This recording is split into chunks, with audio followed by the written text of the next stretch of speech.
Empezamos.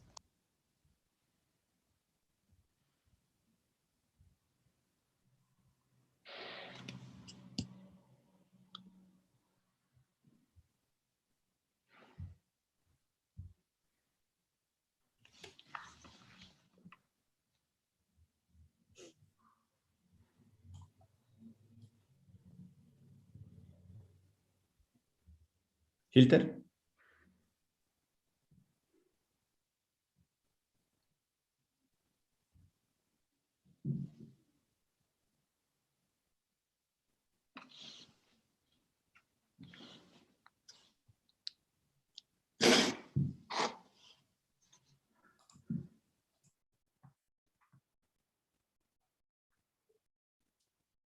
Karen, can you check, please? Online, can you check online? Because Hilter.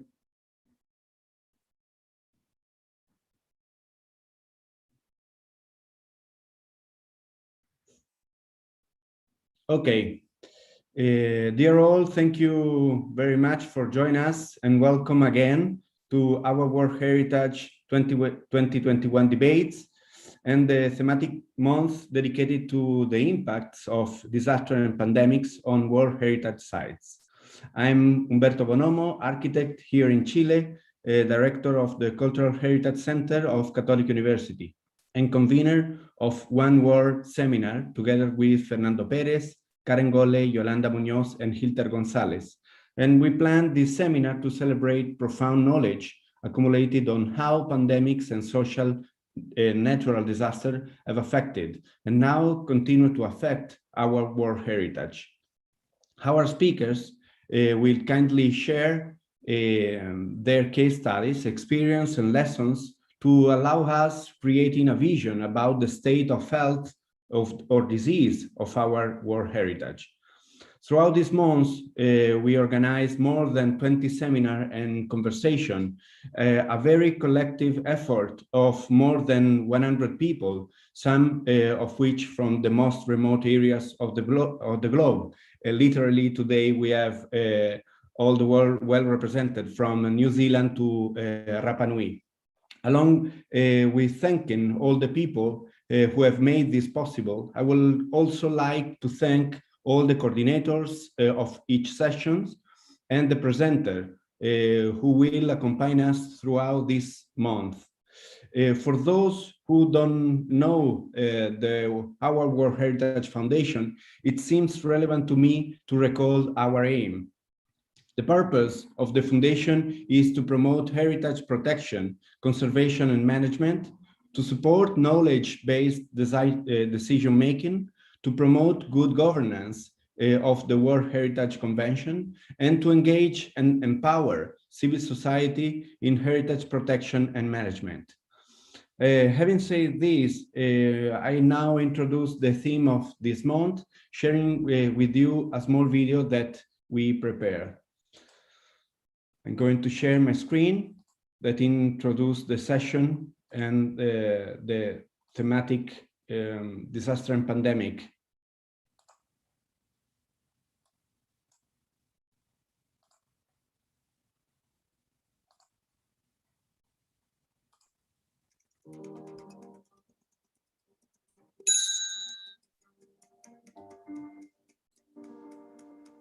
Recent disasters and an actual pandemic have exposed the fragility and vulnerability of our world heritage. These exceptional sites and pieces, which we would like to preserve for all humanity and future generations, do not exist in a segregated world. They belong to our social environment and our daily life. But at the same time, the World Heritage Sites are in danger. They are threatened by natural hazards that attempt against their existence. The pandemic has revealed their fragility and how much the human presence in them is vital and necessary for their survival. How can we protect them and at the same time give them life and new meanings? If we hope for a future for them, we should stop considering them only as beautiful objects or places, merchandise for the tourist industry, and fully integrate them into the social and cultural dynamics of daily life. We propose to promote a great discussion around the world on the risks and effects of disasters and pandemics on World Heritage Sites. We invite non-governmental organizations, academies, representatives of civil society, and local governments to participate, to contribute with new proposals for public policies on the conservation and safeguarding of the cultural and natural heritage of humanity.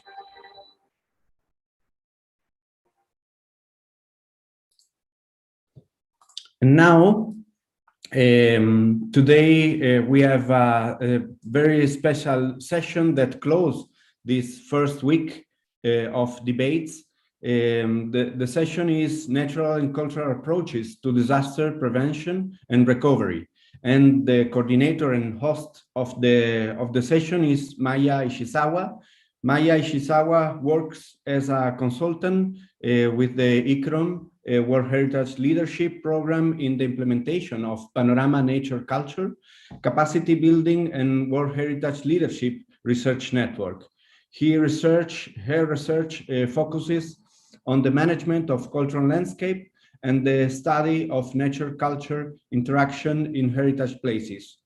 Trained as an architect in Lima, Peru, she received a Master of Media and Governance from Keio University in Japan and a PhD in Heritage Studies at BTU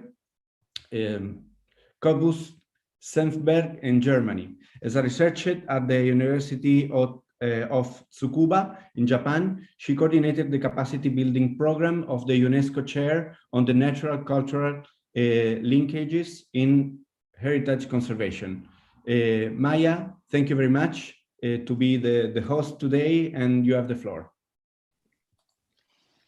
Thank you, Professor Bonomo, and thank you very much to the organizing team of Disasters and Pandemics, Yolanda Muñoz and Karen Golle, for their invitation to this activity and their support in the development of this session. Please allow me to dedicate this session to the memory of Professor Umberto Maturana, a Chilean biologist who left us yesterday and who, in my view, is a forerunner in linking nature and culture in his field and an inspiration beyond disciplines. So the title of this session is Nature-Culture Approaches to Disasters Prevention and Post-Disaster Recovery in Heritage Places. In the last few years, cultural heritage and nature-based solutions are increasingly being integrated into disaster risk management strategies and climate change mitigation and adaptation planning. However, the interconnections between natural and cultural heritage are not sufficiently explored and used for disaster risk prevention and post-disaster recovery strategies. In light of the increasing disasters threatening world heritage, in this session we want to explore the opportunities that nature-culture approaches could bring for analyzing heritage places and increase their resilience by planning disasters prevention and recovery in cultural landscapes, urban areas, and natural protected areas. Interconnectedness between natural, social, and cultural systems have become evident through the COVID-19 pandemic we are currently experiencing. We and our ecosystems are independent and our health depends on their health. This is not new knowledge for indigenous communities in many places of the globe, as indigenous local and traditional knowledge still being intergenerationally transmitted shows the deep interconnections between communities and their environments without following the modern nature-culture divide. Our 6 speakers today, who I thank you very much for accepting this invitation, will present a wide illustration of these interconnections, and together we will discuss how we can use nature-culture approaches for a better management of our heritage places amid disasters and pandemics. For instance, climate change adaptation is necessary for increasing resilience, but how can we adapt if we don't clearly understand how climate change is impacting our heritage places? Cultural heritage and natural heritage are not a priority in international cooperation for disasters prevention or post-disaster recovery. How could we highlight its potential? Indigenous knowledge can support resilience, but how can we understand and apply indigenous knowledge in our conservation practices? Our speakers, young and mid-career professionals from a diversity of backgrounds, will reflect on these questions from their own experiences. Firstly, Paloma Guzman will assess the state of conservation system for World Heritage properties, emphasizing on the need of using landscape approaches to report the impacts of climate change in cultural, natural, and mixed World Heritage properties. Secondly, Barbara Garcia Minguez will describe the challenges of including cultural heritage into disaster risk management strategies in the context of international cooperation. She will draw on examples from Europe and Asia to outline the opportunities of using a wider perspective that integrates nature-based solutions and cultural heritage protection for increasing resilience in heritage places. Thirdly, Xavier Forde will talk about the cultural practices of Maori communities which protect their natural and cultural heritage while increasing their resilience to disasters, with the example of the Maori community's response to the COVID-19 pandemic. Fourthly, Jefferson Chua will talk about resiliency landscapes in the context of frequent disasters triggered by the eruptions of the Mayon volcano in the tentative list of the Philippines to World Heritage. Fifthly, Alula Tesfay will talk about the traditional practices of reconstruction used by communities in Gunda Gundo Monastery in Eastern Tigray, Ethiopia, as a strategy for post-disaster recovery in connection with natural hazards. And finally, Pilar Matute will present a history of disasters related to the Rapa Nui National Park World Heritage. After these presentations, we will invite speakers to respond to some questions, and after a short debate, we will invite the audience to ask their question. So now we will start with Paloma Guzman, a Mexican researcher currently working at the Norwegian Institute for Cultural Heritage Research. She holds a PhD from the Eindhoven Technical University in the Netherlands, a master's degree on World Heritage Studies, and a bachelor's degree in architecture. Her research field focuses on the integration of cultural heritage in sustainable development, particularly in urban contexts. She explores landscape-based conservation approaches to bridge interdisciplinary gaps to foster the resilience character of cultural heritage in sustainability agendas, including climate change. Her current research targets the role of cultural heritage as a transformative agent for climate responses. Welcome, Paloma. You have 10 minutes. Thank you, Maya. I'm gonna start sharing my screen. Could you confirm that you can see it, please? Yes. You have to... Yeah. Yeah. Can you see now the share screen? Yes. Okay, thank you. Thank you very much. Today, presenting how can landscape-based approaches support the monitoring climate change in World Heritage properties. This is a research that was carried out in 2019, and the aims of, I'm just gonna move there. The aims of this presentation is to provide an overview of how climate change is being addressed by the conservation practice in all categories of World Heritage sites within the monitoring system of UNESCO, and to understand how our conservation practices with landscape-based approaches facilitating the management of environmental changes. I'm gonna start just providing a quick definition or explanation of what are landscape-based conservation approaches. I'm going to describe a bit the monitoring system of World Heritage. I'm going to explain the methods for analyzing this topic, and I'm going to explain the results. So first of all, the landscape-based conservation started with a wish to integrate concepts deriving from change, such as development, transformation, and now climate change, and heritage conservation objectives. And it has been the catalyst of the development of a landscape-based concept within heritage research and practice, which actually interconnects conservation within a broader territory and all the dynamics that could be fitting the system in which heritage is embedded. It has developed some management tools and a policy mechanism to integrate policy and practice from multiple and competing land uses through the implementation of adaptive and integrated management systems. Conservation principles with this approach has been implemented within two scientific traditions. For natural sciences has come with biophysical approaches, where it has also been implemented with historic urban landscapes for the arts and humanities for cultural heritage. There are, of course, differences in methodologies and assessment methods and also theoretical basis, but in general, we can say that there are 4 basic principles when it comes to its application in practical matters for managing heritage.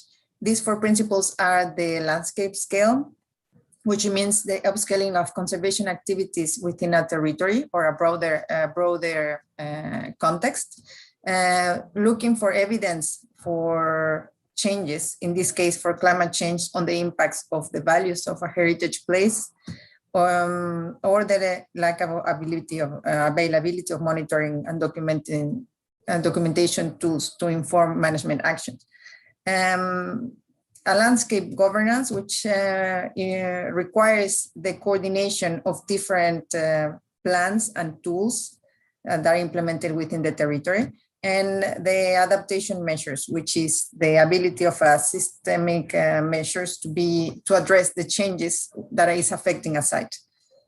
So, I'm sorry.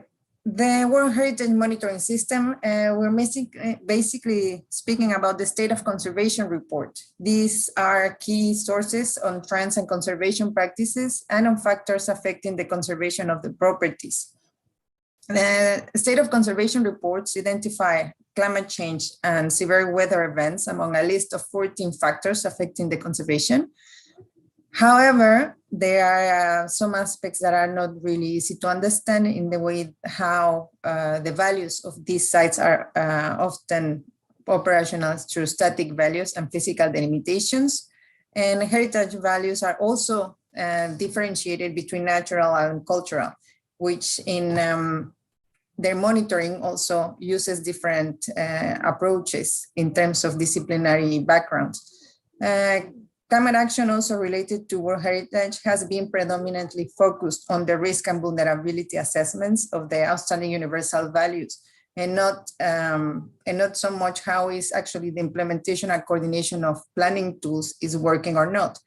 Another factor that is important to consider when analyzing or using the State of Conservation reports is, of course, that it's also a tool that has been criticized for being highly politicized, because state parties, when discussing the impacts of their properties, they are always trying to avoid the questioning of their World Heritage status. But despite this situation, it's still possible more or less to address and to study how far landscape approaches are guiding the monitoring or advancing the monitoring and understanding of impacts of climate change in World Heritage sites. So we carried out qualitative research on how climate change is being discussed and framed within the reports that are discussed every year. And this analysis was carried out until the year of 2019. So results, we actually found that the first references or discussions on climate change started in 2000, but you can see an exponential increase in the last 3 years, from 2017 to the 19.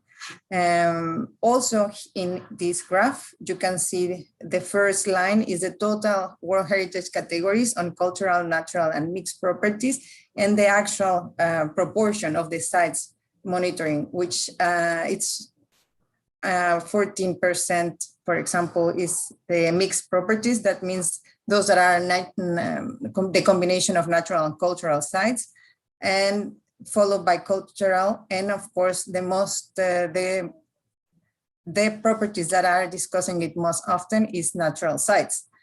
The distribution between regionals more or less follows the same distribution of the amount of properties per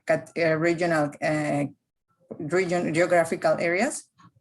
The only difference, for example, is that African countries tend to overpass the Latin American and the Caribbean country. And for the rest is Europe and Asia, who are mostly discussing impacts of climate change in their properties. When comparing the principles that I was discussing, we found that more than implementation, the World Heritage Committee is expressing concerns, which This mostly mean that our petitions to reduce the impacts of threats, pollution, natural phenomena, and other natural resources depletion that are exacerbated by climate change. This also requires to implement their own monitoring and documentation process in relation to specific climate change and understanding how the World Heritage Properties components and conservation are being affected within a larger territorial scopes and the involvement of a broader range of actors. We can also see that within time, the discussions of climate change have changed in the way of their complexity. So with the time, more implementation and acknowledgement of comprehensive monitoring programs are being requested. And of course, more consideration of the conservation in the form of strategic planning on managing and development applied to a broader territorial level is being requested. And more we can see also recommendations for reporting regular or implementing regular maintenance as a preventive measure for impacts of climate change, adaptive management measures supported by enhanced monitoring tools, and the involvement of wider governance levels acting in collaboration with other sectors for reducing threats and pressures that increase properties' vulnerability to climate change. So we can see then that recommendations are also a big part of the here, are very combined in the sense that the 4 principles are being requested in order to better understand the impacts of climate change. So concerns are still the bigger category, which actually we can understand that current monitoring tools are not being sufficient to understand the impacts. So what do we learn from this? Is that there is a need of clarification regarding what is being monitored and reported as climate change within the discussions of the World Heritage, and the identification of threats resulting from climate change, for example, the increase of a frequency or an intensity of a given natural phenomena, or if climate change is actually having an impact and transforming the environmental settings as part of the Earth's natural processes related to climate change, and where heritage and its values is being embedded are taking their meaning. So as I said, results suggest that current monitoring tools are likely insufficient for assessing the complexity of climate change in relation to World Heritage conservation.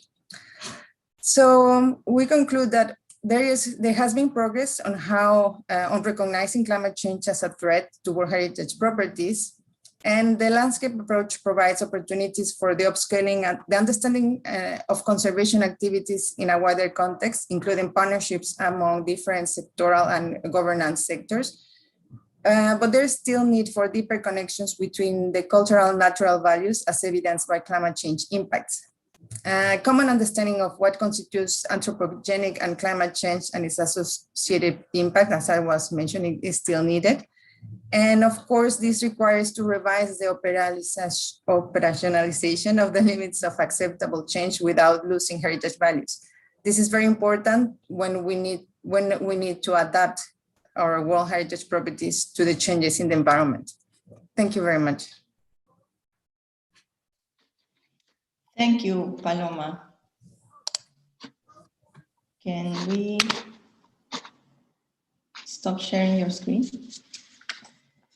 Thank you, Paloma. Later on, we will come back to the discussion about your ideas on how to improve the state of conservation system for World Heritage properties, specifically in relation to climate change impacts.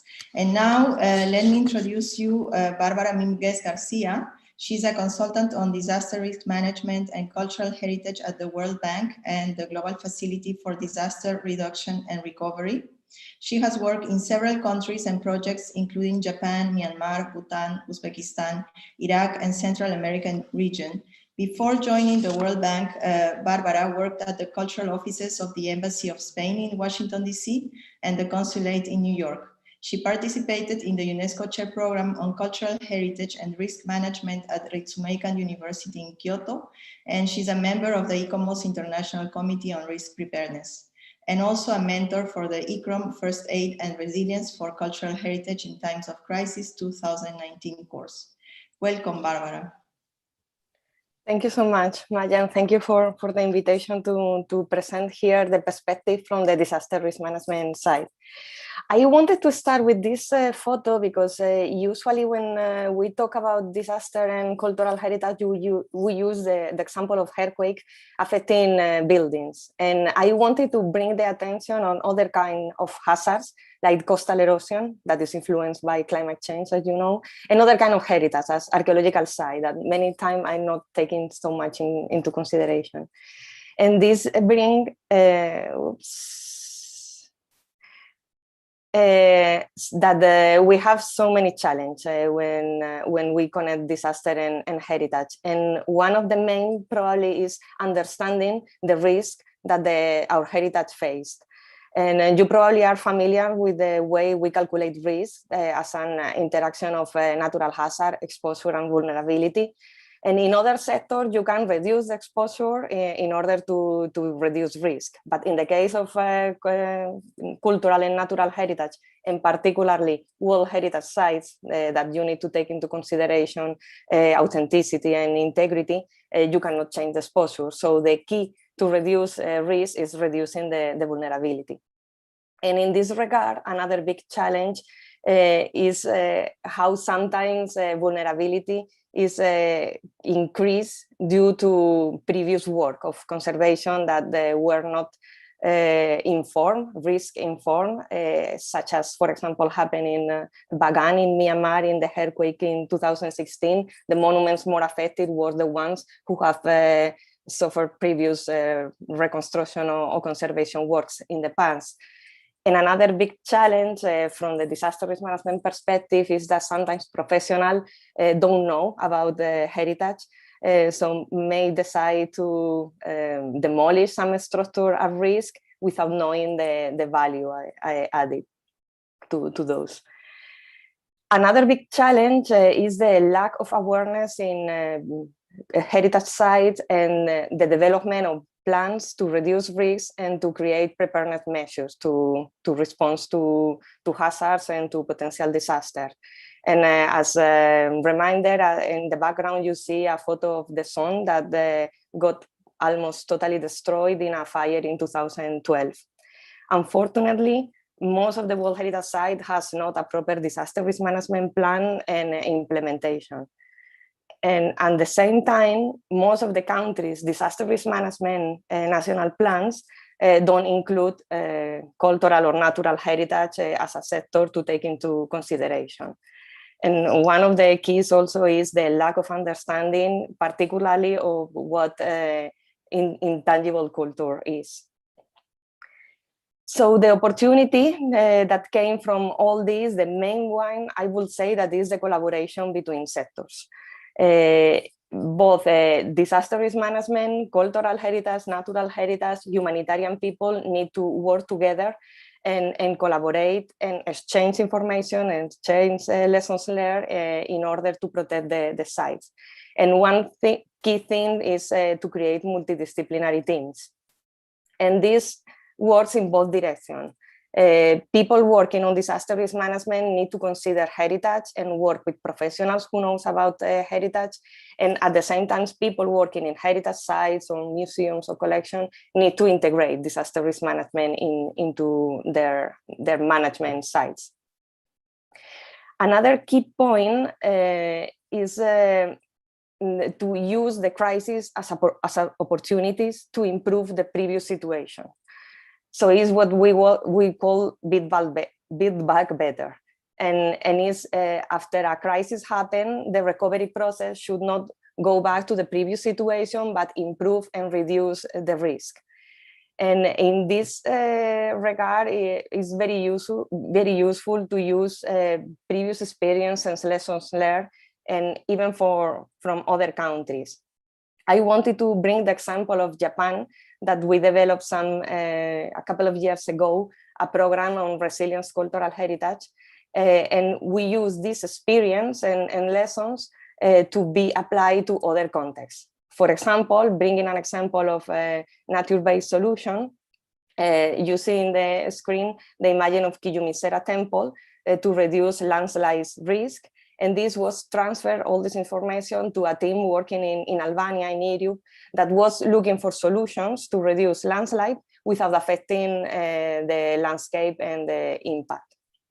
So this really worked. And another example, also building in Japanese experience and shared with other countries, is the engagement of local communities. Because in the face of a crisis in a heritage site, the first responder are the local community that are there, they know their heritage, they know the site, and then can help in the emergency preparedness and the emergency response. At the same time, they have knowledge that can be used to create awareness of risk and to reduce either risk and increase resilience. As an example, I love the smoke zone that create awareness about the possibility of a tsunami happening after a earthquake.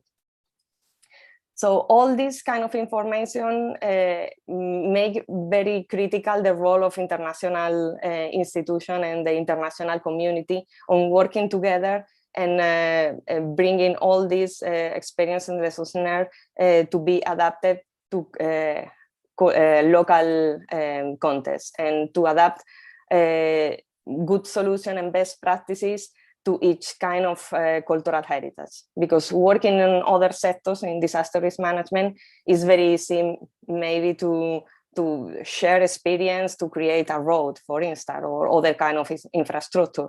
But in heritage, you know that it's very different in each country, so you need to really work together to adapt the best solution to each context. And one critical thing, and it was also mentioned in the video, is the engagement of the tourist sectors. Because tourists create an additional vulnerability to site, because people, visitors usually are not familiar with the hazards and even the proper area where they are visiting.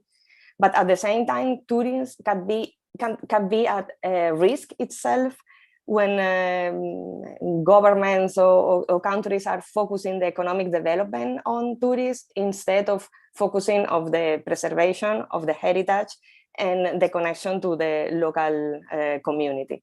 So this is one of the key things that also bringing from the international perspective, we should foster.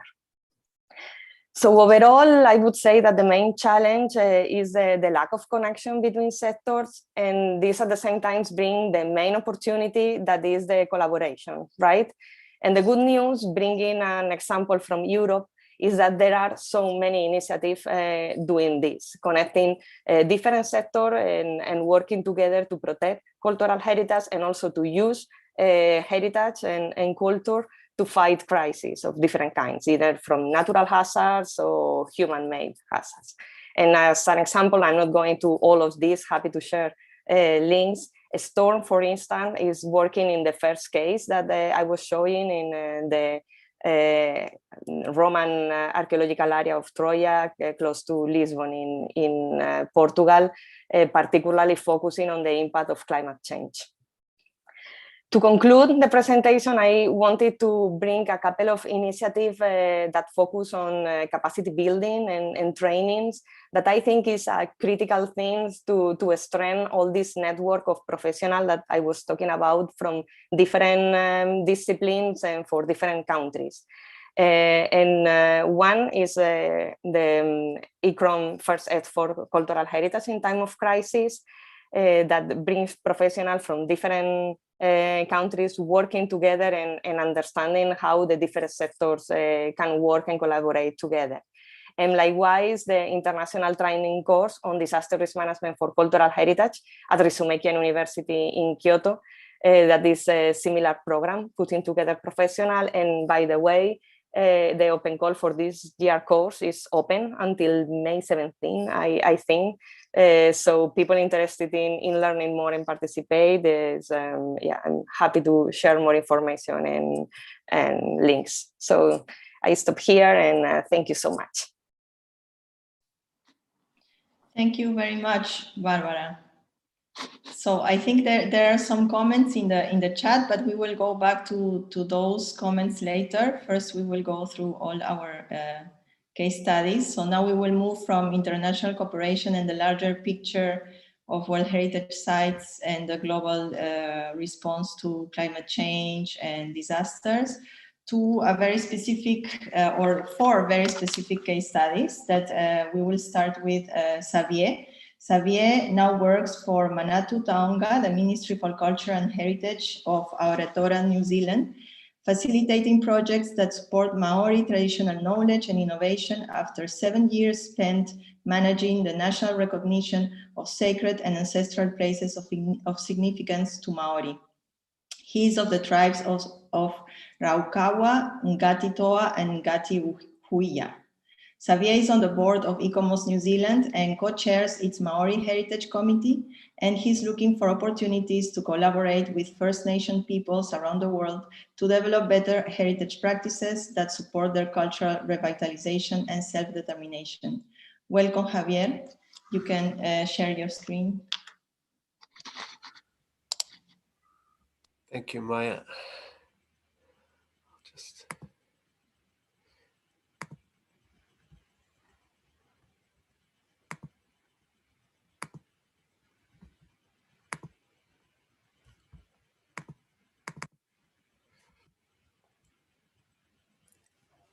I just confirm with you, Maya, that everyone can see my presentation?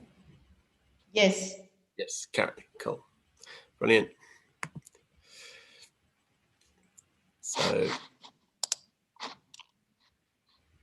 mis saludos cordiales a todos de la Universidad Católica de Chile. You are our hosts, so virtual though it may be, thank you very much for hosting these great discussions. And so what I wanted to talk about today was, as you can see, strengthening communities of knowledge in terms of an Indigenous perspective from Aotearoa, New Zealand, and particularly in the light of the COVID-19 pandemic, what the response has been both at a tribal level and in terms of what the government has done as a result of Indigenous advice to the government on how best to respond and plan for future eventualities. So yes, heritage disaster recovery and prevention, as Barbara just said beforehand, this is probably what we think of first and foremost. I know because I got it from the UNESCO Bangkok disaster recovery page. Easy Google. To the more strange situation of having a pandemic and what that means for Indigenous heritage, which is gets affected in all sorts of strange ways. So particularly what it's highlighted for us, and it's been very useful in terms of helping us define what the key infrastructure of Indigenous heritage is that it's so dependent on living people.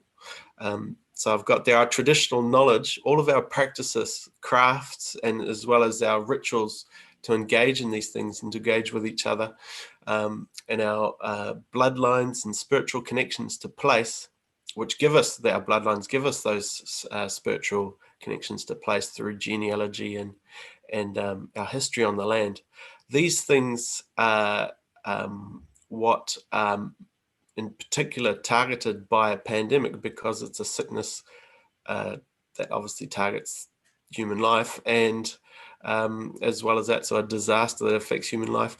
And of course it targets the elderly in particular, and they're the holders for us, for Māori tribes in New Zealand. The elders are the holders of our knowledge. They're our experts, and in particular when it comes to our heritage, to all of our practices, whether they be built heritage of some kind and carving and so on, which for us are very important, or the knowledge about our ancestral landscapes, which build up our identity, which I'll give you some examples of. They are in the ones in the line of fire. So how do we protect our heritage? We have to protect our elders.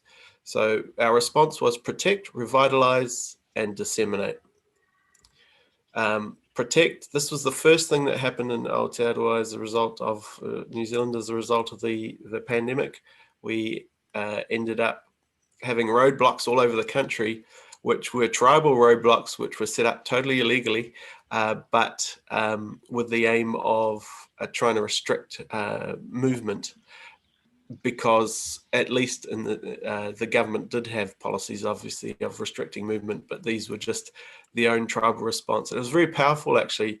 It's the first time in definitely living memory, but beyond that, in probably 150 years, that the tribes, Māori tribes of New Zealand, have sort of laid down their boundaries in a kind of relatively hard way and said, we're here, this is our territory, and our heritage, our identity is threatened because it threatens our elders. And so the first thing we did was protect. So this is an example of what we did in terms of dissemination, or what we are going to do in terms of dissemination. But it's also quite poignant because one of the people in this photo is one of the only people, two brothers that died of COVID-19 after the initial outbreak. Some months later, two brothers died, and one of them was only 54 years of age, and it's Nigel Tehiko, and he's of one of my tribes of Ngāti Raukua.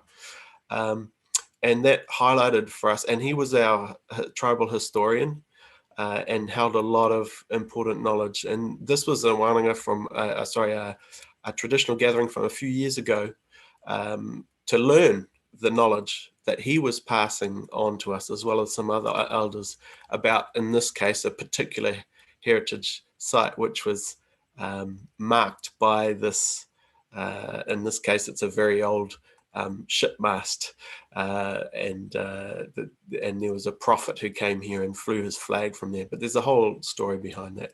And in any case, this is an example of the type of dissemination that we saw of knowledge as a building resilience and building our infrastructure, our heritage infrastructure, about the knowledge of our landscapes going forward, is to actually make sure that the knowledge passes on from those few elders who are vulnerable in a time of pandemic to the wider, well, not to the wider, to their descendants. Because knowledge is, traditional knowledge amongst the Māori tribes is based on descent. So it's not something that you just share with anyone, for all sorts of reasons, including just that belonging to place.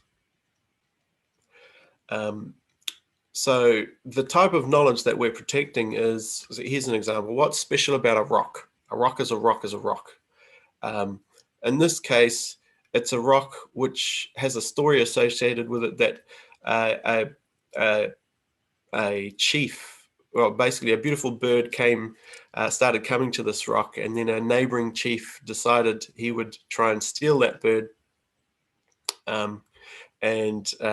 The bird flew off and disappeared. It was like a spiritual appearance, so to speak. And anyway, to cut a long story short, eventually he came back in his older years and decided to die there at the rock. And the story is that he then fused and became one with the rock. But that's not the only reason why it's important. It's also, so that's your sort of cultural angle on it, so to speak. And the natural angle on it is it's also at the center of these multiple volcanoes that form these plains. And so it's the beating heart of that region. It's what we call a Maori stone. So it carries the spiritual essence of the natural area around it.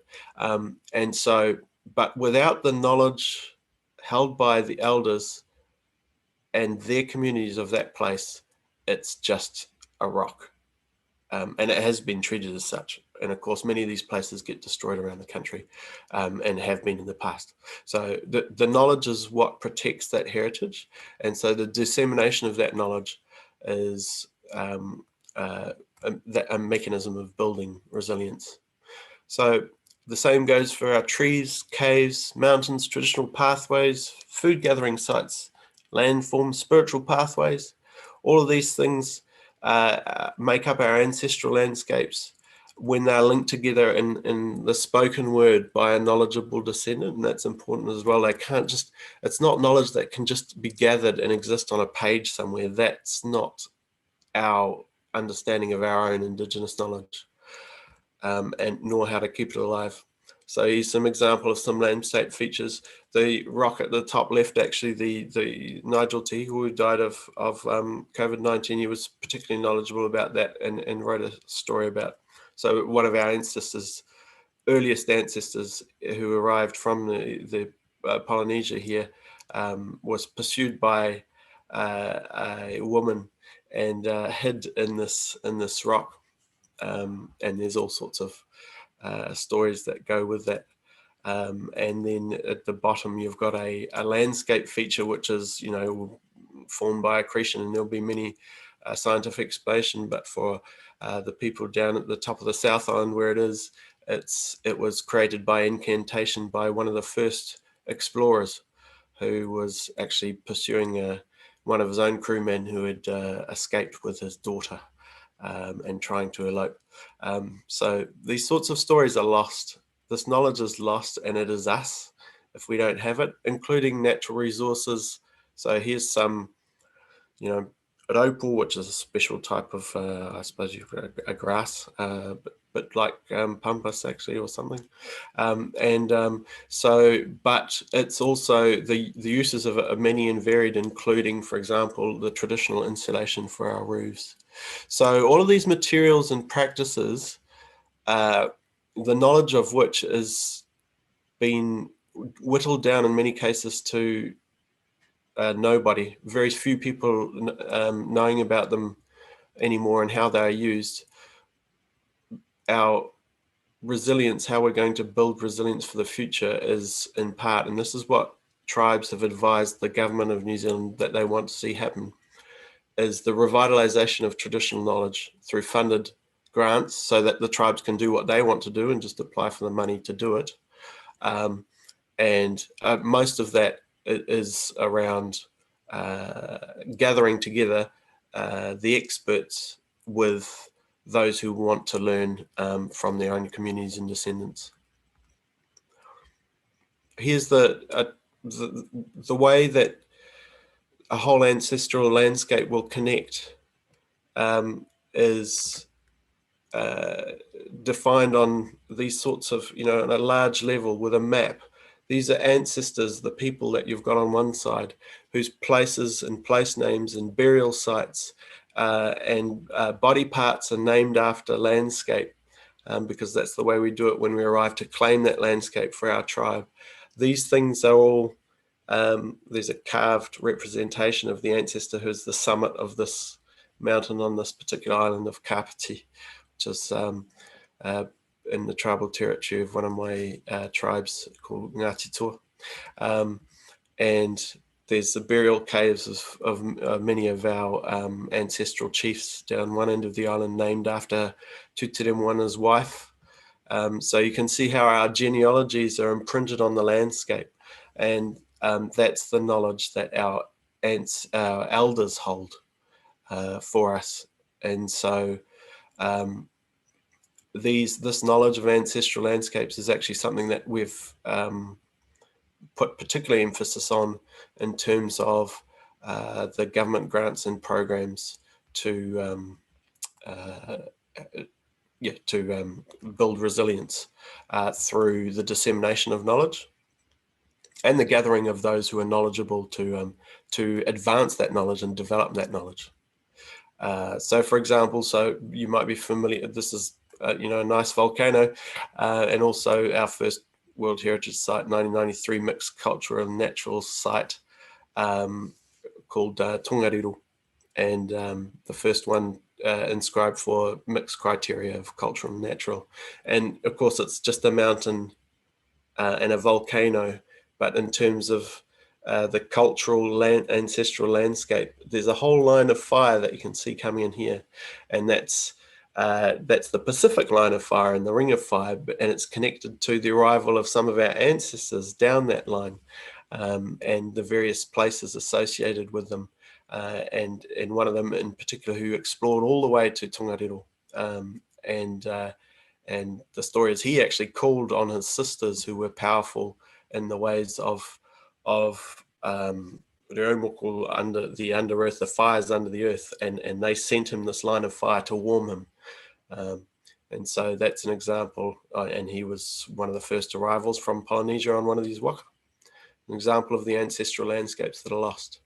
So thanks to Indigenous advice, the New Zealand government are now funding COVID recovery projects through grants and programs to revitalise traditional knowledge, which we call mātauranga, to build resilience, to prevent the loss of natural and cultural heritage.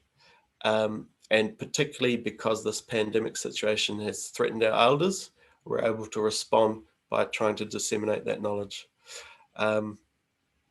Yeah, because in some cases it's been reduced down to one person or no persons in this country. So one example is that Sir Hick Busby, who was one of our elders, or one of the elders up in Ngāpui, and he actually had to go to Micronesia because we didn't have any knowledge anymore of ocean-going canoes, which we arrived on.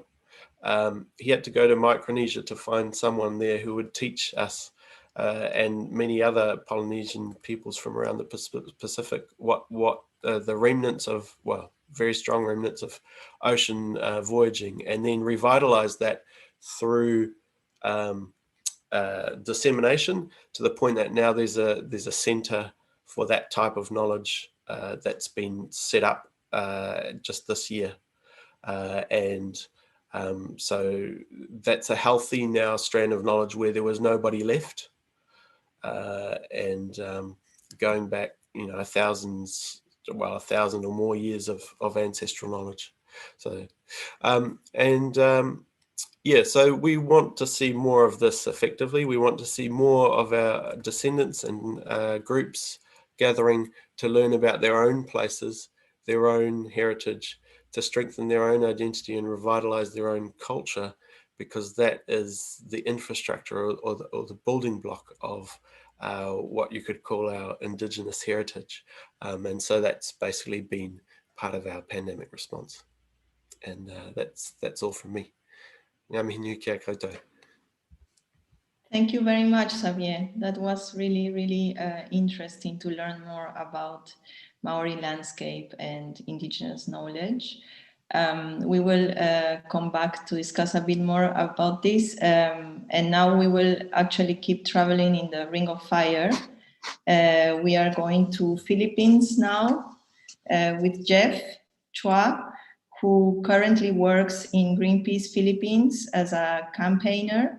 And previously he's worked in the National Commission for UNESCO in the Philippines as a program officer for the culture sector, and has been involved in the nomination process of Mayon Volcano through the provincial government of Albay. He's an alumnus of the UNESCO Chair on Nature-Culture Linkages, and he has a background in philosophy, and currently his research interests lie in environmental hermeneutics and social volcanology. Welcome, Jeff. Thank you, Maya, and thank you everyone for this event. As Maya said, I'm from Greenpeace right now, so this is kind of like a palate break of sorts. So I'm pretty excited to present here. Let me share my screen. Okay, I hope this is visible to everyone. Okay, so yeah, as Maya said a while ago, thank you for that introduction, Maya. I am going to talk about Mayon. It's a volcano here in the Philippines, and I will talk about how the people in the landscape have basically responded to the pandemic in ways that are also mirroring how they have responded to repeated risks that they have experienced throughout historical time. So just a quick overview of the presentation. So I'll go very, very fast with the site profile, which will then necessarily lead to this discussion of a resiliency landscape, a term that a lot of the stakeholders and experts and through collaborative meetings and exercises have coined this term. So this isn't in the current UNESCO lexicon, but this is pretty much a community-based concept, if you will. Okay. And next, I will talk about how the nature culture approach is kind of like both a hermeneutic and a heuristic, and how this approach specifically has been present already in those communities. It just didn't have any term or concept to nail it down. I will discuss a lot of that, and I will also discuss how this particular approach can help understand the response of that particular area to the pandemic. As you know, the Philippines is second, if not the first, if I'm not mistaken now, in Southeast Asia with the number of COVID cases. We are the longest lockdown in the world. We are still until lockdown until now, and the current surge is not yet stopped.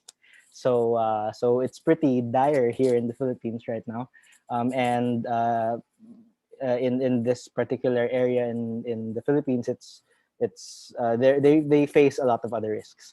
And of course, I will talk about how they have handled it and conclusions and reflections. So without further ado, this is Mayon. There has been a lot of discussion with the criteria that is being considered for it. As Maya said a while ago, way back in the introductions, that Mayon is part of the tentative list of the Philippines since 2015. And these are, the population, around almost 1 million people around the volcano, and the site itself is around 31,000 hectares. It's famous for not just its perfect cone or symmetrical cone, but also of its eruptive cycles. There have been 50 eruptions since records began in 1616. The most destructive one occurred in 1814, which covered 3 towns in pyroclastic deposits, claiming 1,200 lives. And not only that, but the area itself, as we will see later, has been a direct path for a lot of the typhoons, one of which very strongly affected the area 2006, claiming 1,400 lives. And one of the reasons why this is in the World Heritage tentative list is that there is a wealth of tangible and intangible cultural resources associated with the community response of both aesthetic beauty and destructive eruptive cycles, and how they have built up a system of resiliency and disaster management in response to those repeated risks. So in terms of management, these are protected under the National Integrated Protected Area System, which basically takes care of our natural sites here, inscribed natural sites here in the Philippines. And on top of that, the entire province of Albay, where the volcano is located, is also designated as a MAB area under the Man and Biosphere program. And also one of the key things about this area is that they have an internationally recognized DRM plan. It has been replicated around the world and also here in the Philippines for its effectiveness and ease of implementation during disaster times. And I wanted to show you this to show you the evolution of the nomination. So before, it was really just criteria 7 and 10, which eventually evolved to see how the cultural aspects of the area really contributed to the values in the site, and eventually one of the events that we had in those numerous meetings with stakeholders and experts is really to come together to try to understand what it is exactly in Mayon that can be nominated for the World Heritage. And they have conceived of this concept of a resiliency landscape. So a resiliency landscape is a landscape that reflects historical nature-cultural interactions through aesthetic appreciation and placemaking, myth and world building, land use, and disaster mitigation. and how these have been strengthened through repeated exposure to different kinds of, that should be hazards, and specifically for Mayon, these are the values, the heritage values that they have come up with in the consultative process. So it's an ensemble of natural, aesthetic, and symbolic significance.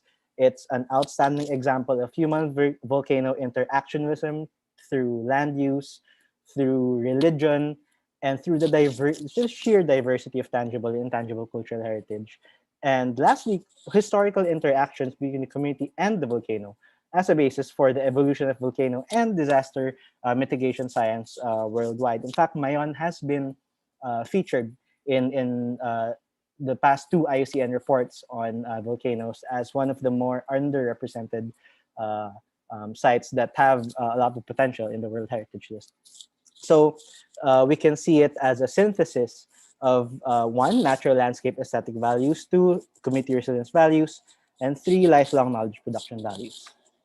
And this is actually the result of that workshop there. So they tried to see how these specific values can have specific management actions to address them as well. So you see here how this form really an integrated approach, okay, to site management in a disaster context. In a multi-hazard context. And of course, as is want to everyone very intimately connected to the World Heritage process, the comparable sites that we have seen and have also been recommended by experts are the sites here listed: Civita di Bagnoregio in Italy, Coronian Spit, and Sundondo Valley in Peru, which have demonstrated a lot of these other qualities of what we could call resiliency landscapes. So I wanted to discuss specifically what I mean with nature culture as both a hermeneutic and a heuristic. So this can get a bit theoretical in this sense. So and these reflections also came about after a lot of these consultations with these stakeholders in the community. So nature culture, for them, after we've introduced actually the concept after the workshop in Tsukuba, they were able to take it on, and they were able to see that, yeah, it actually exists in the site, that it is a way of deepening the understanding of resiliency and integrated nature of risk, vis-a-vis a lot of human interactions with their specific environment. So in this sense, resiliency is not just a specific linear human response to risk, but rather really a byproduct of the synthesis of this dialectical interaction between cultural and natural values across historical time. And of course, risk is also understood differently. Rather than just a latent phenomenon, they are understood as points of convergence between natural and cultural values. And not just that, nature culture is also seen as a heuristic. It's a framework in protecting sites that have specific nature culture interactions. They saw that adopting this approach in disaster management exposes some elements of risk mitigation that are not apparently obvious, which in turn help protect and strengthen community resiliency. And of course, other types of risks that have not been included in the disaster regime are easier to integrate into the system. One of which is, of course, COVID. By adopting this approach, it becomes easier, at least for the community. And we will see later in the case study, in their very short case study, that it becomes easier to see the emergence of new infectious diseases as one of those points of convergence, okay, that can lead to increased risks in an area. And adopting this approach capacitates these communities in understanding a more holistic, okay, and cross-sectional conception of risk. And this provides these communities with rudimentary resources to respond to these hazards. So I wanted to talk about the pandemic, but not just the pandemic, but also how the area is multi-hazard in context. So last year we were hit by 22 weather disturbances, and the most major of which, specifically Super Typhoon Goni, hit actually Bicol during November of last year. And the area is specifically vulnerable because of repeated lahars. and the fact that Mayon has erupted in the past 3 years, which means that the pyroclastic deposits are somewhat fresh. Okay, so the eye wall with winds of up to 315 kilometers per hour, which is on track as one of the most intense storms on Earth ever. Okay, tracked just a few kilometers northwest of Mayon, and in a strange twist of fate, early warning systems were compromised because the government here politicized a national news and media network, which cut really access for early warning for these far-flung communities. And of course, it resulted in catastrophe. The village of San Francisco in Ginobatan disappeared basically under a deluge of lahar, and 47 people lost their lives there. And of course, this wasn't just the risk that was being confronted by the people there. It was also the second order disaster waiting to happen, okay, with the evacuation.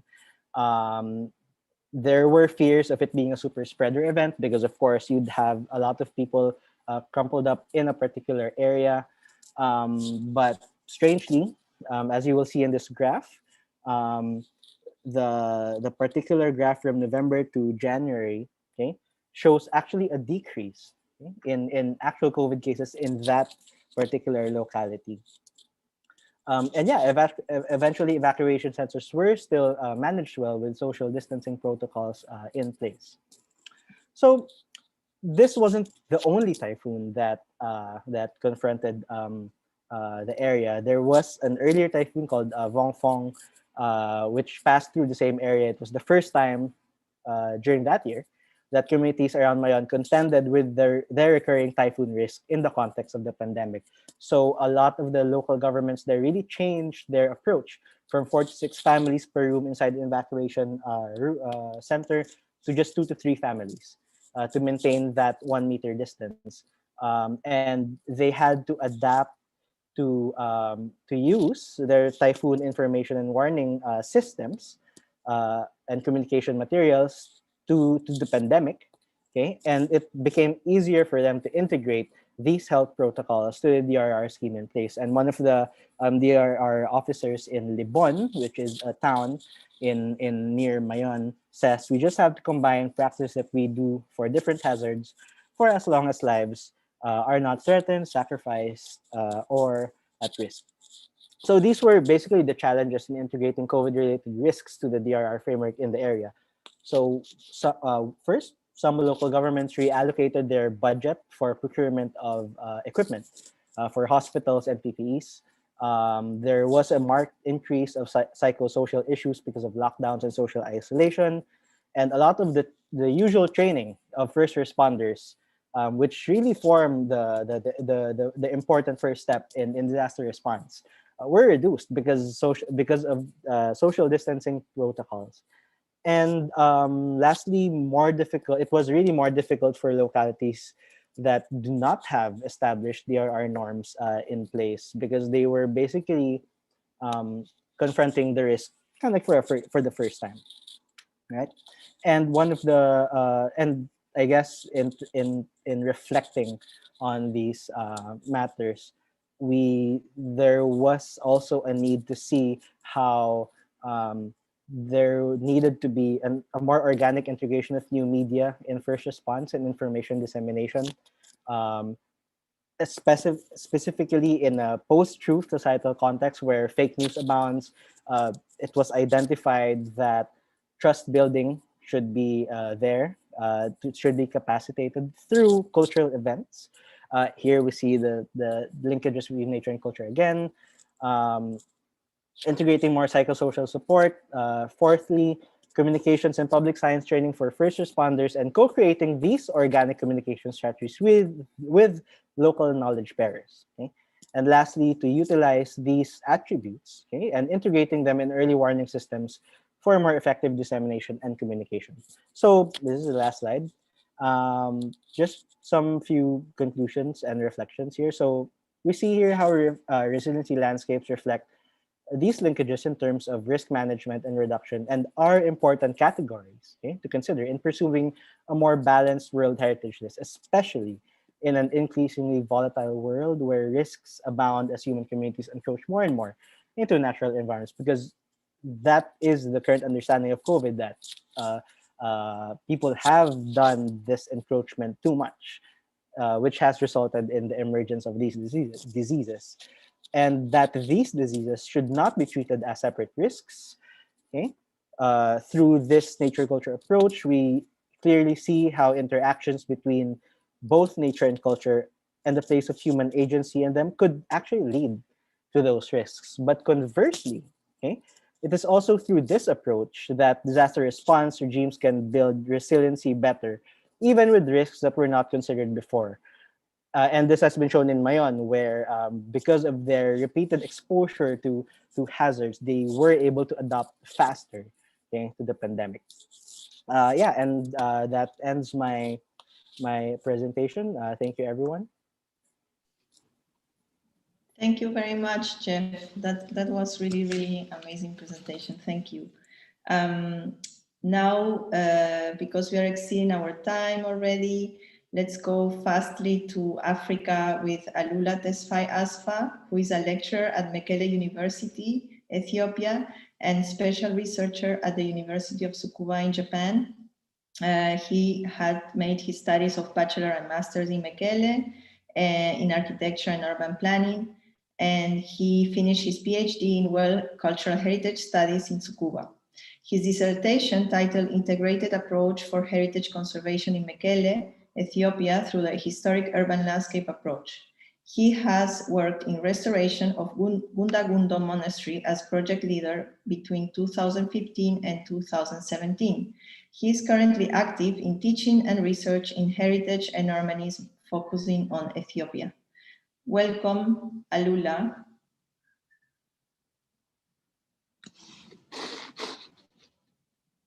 Is Alula here? We lost Alula.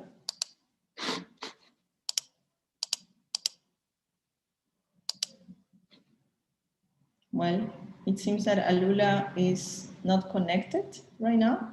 So maybe we just move to Rapa Nui. Yes? Okay, so let's see if Alula can come after. I will contact him. And but then let me introduce you to Maria Pilar Matute Willemsen. She's a graduated from the University of Chile with a major in architecture. She did a master in architectural monument restoration in Barcelona, Spain, where she resided for 5 years, combining her studies with work experience in the private sector related to heritage intervention. Back in Chile, she has worked for 12 years in different public institutions. From 2008 to 2012, she worked as regional heritage manager of the Regional Architecture Directory from the Public Works Ministry in Maule region, a territory in central Chile, which was strongly affected by the 2010 earthquake. Afterwards, she incorporated into the National Council of Monuments, institution in charge of regulation of national heritage, forming part of its regional office in Rapa Nui, Easter Island. And later, she worked from Santiago as member of the team at National Center of World Heritage Sites, National Service of Cultural Heritage, which that under the aegis of the Ministry of Cultures, Arts and Heritage of the Government of Chile, contributes to the technical management of the 6 World Heritage Sites of Chile and its tentative list. Welcome, Pilar. So Pilar will make her presentation in Spanish. Thank you. And I will translate slide by slide to English.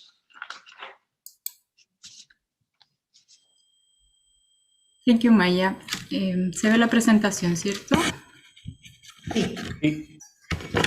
Buen día a todos y a todas. Como Servicio Nacional del Patrimonio Cultural, agradecemos y recibimos con mucho interés la invitación de participar en este panel a cargo del Centro del Patrimonio Cultural de la Universidad Católica y en el marco de la iniciativa Our World Heritage. Con motivo de esta actividad, quiero compartir una historia en la que soy una mera observadora y cuyo protagonista es justamente el patrimonio cultural y su potencial de vinculación y resignificación frente a eventos devastadores de la naturaleza como son los tsunamis. También participan Japón y Chile, unidos geográficamente por el Océano Pacífico y el llamado Anillo de Fuego, así como Minami-Sanriku y Rapa Nui, dos localidades singulares de estos países. Pilar, te traduzco, ¿sí?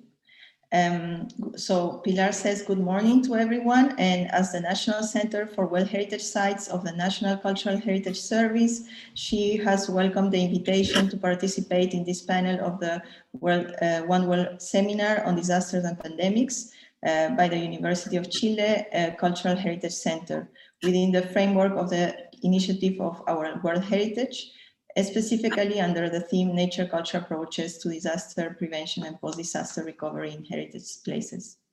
So on the occasion of this activity, she wants to share a story in which she is a mere observer and whose protagonists are precisely the cultural heritage and its potential for connection and resignification in the face of devastating natural events such as tsunamis. Also participating are Japan and Chile, geographically united by the Pacific Ocean and the so-called Ring of Fire, as well as Minami-Sanriku and Rapa Nui, two unique locations in these countries.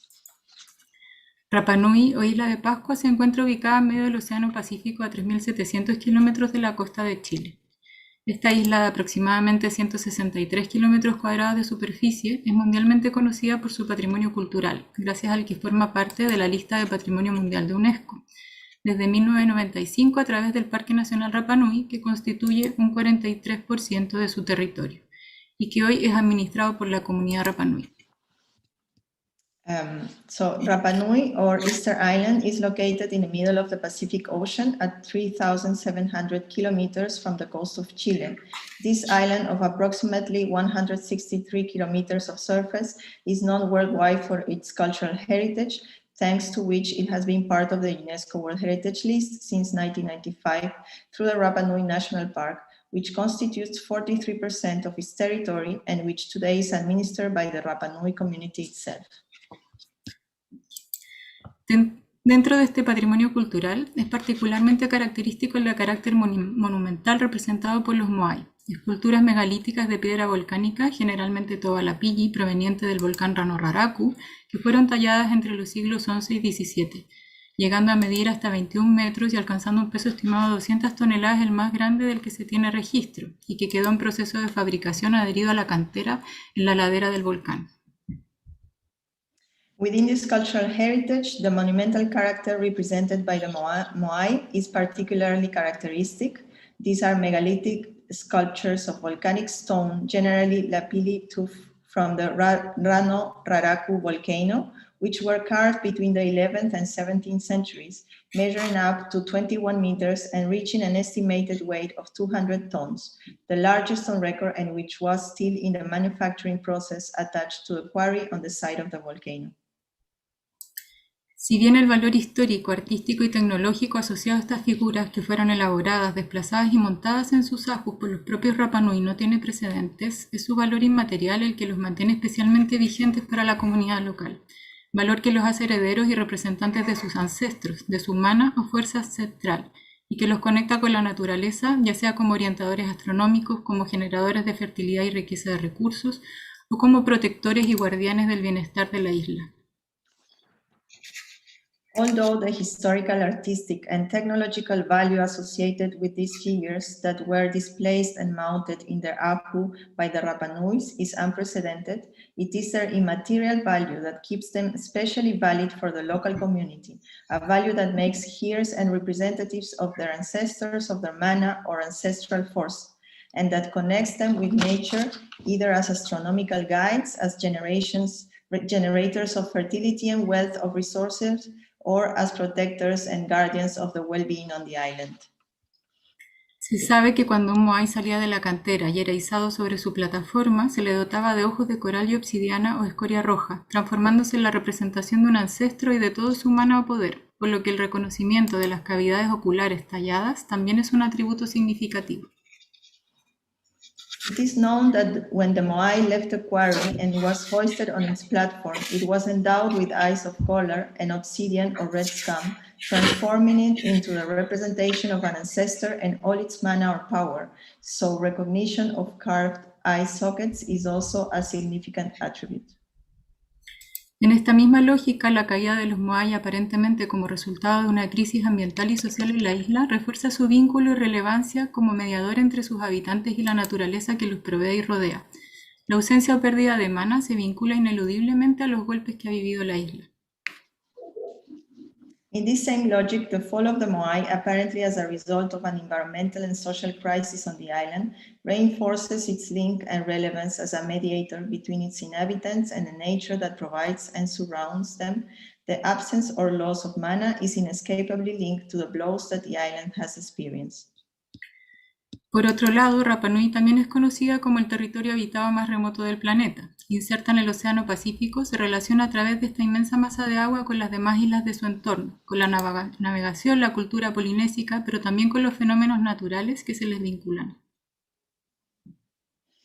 On the other hand, Rapa Nui is also known as the most remote inhabited territory on the planet. Inserted in the Pacific Ocean, is related through this immense body of water with the other islands in its environment, with navigation, the Polynesian culture, but also with the natural phenomena that are linked to it.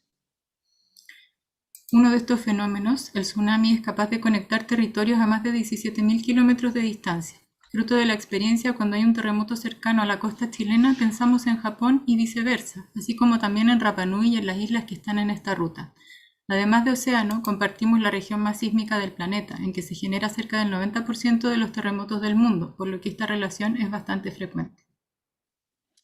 One of these phenomena, the tsunami, is capable of connecting territories more than 17,000 kilometers away. As a result of experience, when there is an earthquake near the Chilean coast, we think of Japan and vice versa, as well as Rapa Nui and the islands that are on this route. In addition to the ocean, we share the most seismic region on the planet, where about 90% of the world's earthquakes are generated, so this relationship is quite frequent. El terremoto de Valdivia del 22 de mayo de 1960 es el evento sísmico de mayor magnitud del que se tenga registro en el mundo, y si bien afectó en tierra al sur de Chile, se propagó a través de las horas y del Océano Pacífico a diversos puntos del planeta. The Valdivia earthquake of May 22, 1960 is the largest seismic event on record in the world, and although it affected southern Chile on land, it spread throughout the hours and across the Pacific Ocean to various points of the planet.